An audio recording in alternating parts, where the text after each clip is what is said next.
गजमोतीहार गरियो ना दिहे रे सोनारा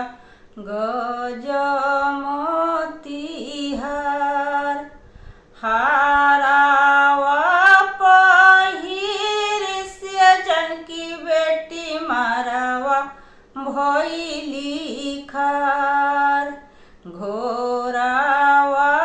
चढ़ल रामचंद्र दुल्हा अइले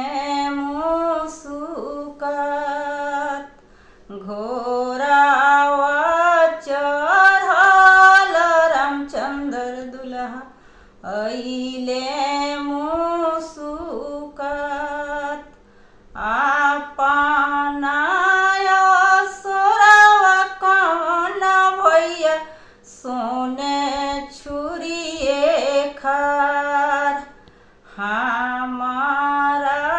बहिनिया के देखी के काहे मुसुकास हमारा बहिनिया के देखी के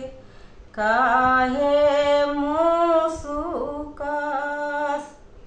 तोहरो बहिनिया सरावा दिनवा दुई चार तोहरो बहिनिया सरावा दिनवा दुई चार हमरो सुभैया सरावा जनम हावत हमरो सुभैया सरावा जनम